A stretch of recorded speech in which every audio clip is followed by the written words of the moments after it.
Trails are easy to love. They connect communities, promote exercise. They make an area feel safer, more vibrant. How do we get more trails in our neighborhood? It takes work, but here are a few methods. Some will require help from a city planner. And this video is designed to help you take the first and most difficult step. Easements. What is an easement? An easement is a type of property right. In the United States, property rights are often described as a bundle of sticks. Some examples are the right to mine minerals, the right to use the water on the land, the right to log trees, the right to build a home, and any of these can be sold from the land. The right that we're concerned with is called an easement, which is legal permission to cross land. That sidewalk in front of your house?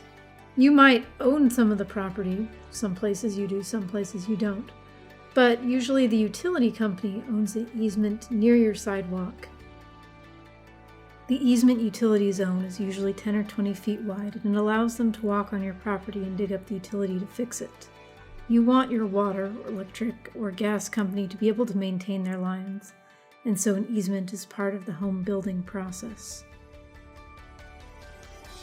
This takes us to the first method of trail creation. Utility easements span large distances and are usually 20 to 50 feet wide. They make excellent trails if you can convince a utility to let you use their easement. Several of my favorite trails growing up were created using this method. The video is courtesy of Murdoch Canal. This method was used for pieces of Bonneville Shoreline, which hosts the Wasatch Back 200-mile Ragnar Race, and Virgin River trails in St. George make the area a road biker's paradise. Admittedly, this works better in the western United States, and that's because of water laws. The West has John Wesley Powell to thank for that. Water law in the United States started off based on Great Britain law, which Great Britain is a water-rich island. The people of the 1800s didn't have Google Maps to clearly show them that the eastern United States has water and the western United States does not. Wesley Powell essentially said, riparian doctrine won't work out here because it's a desert. The resulting new set of laws, called prior appropriation, made it so that water west of the Mississippi is treated like a utility. Many lakes that we now enjoy in the West were man-made in the 1900s to store water. Most lakes, rivers, and canals are considered public property in the western United States, and public property is a much easier place to put trails. Considering that public property is the easiest place to put trails, federal and state land is the next best location. It might be further from your home, but it's excellent recreation and exercise.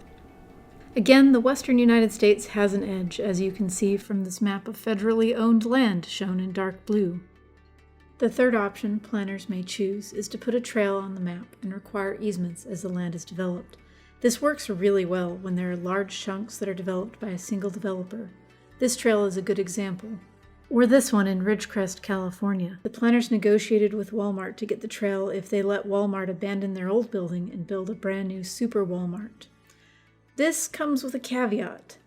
You need to know where you stand in a negotiation. Ridgecrest is a tiny rural isolated town in the middle of the Mojave Desert. In my old hometown, Walmart said, "We don't like your terms," and they built on the border in the neighboring city. That city got all the property tax. Fourth, use city-owned land or go through the property of schools and churches. Cities are often excited about trails. Schools like the idea of having their students travel to the school by walking, and churches are interested in being accessible to the community. If you need to connect two utility easements, the best way to do it is to try to go through one of these types of public property. If those first four options don't work, then you might need to go over private property. At this point, you can approach the private property owner and ask them to give you a public easement. Some people will be willing to do it, especially because some people love trails. But others can say no. You are asking someone to give up a section of their land, and the vision of trails is not shared by everyone. There are a few options, and none of them are ideal. If the property is unbuilt, you can put a trail on the general plan and require an easement when the property is developed. If the property is built, some areas in the east take the easement by eminent domain. I dislike eminent domain. I think that other incentive options should be tried first, such as offering tax breaks to the property owners who give easements. This may work in areas that have high property tax. In eminent domain, the government does have to pay the property owner the market rate for the cost of the easement. Property owners are still resentful, and I always believe in using a carrot rather than a stick, especially because sticks usually end up in court, and there's a very large stack of court cases about what can and can't be done in eminent domain cases. So you followed one of these paths and you got an easement. What does that mean? It means that you have a dirt trail with legal rights for people to walk on it, and for most nature trails, that's good enough. I love walking through tree-covered forest paths. I think they're beautiful. But if you're a biker or skateboarder or mother with a small child and you want to push them in a stroller, you might be interested in a paved path.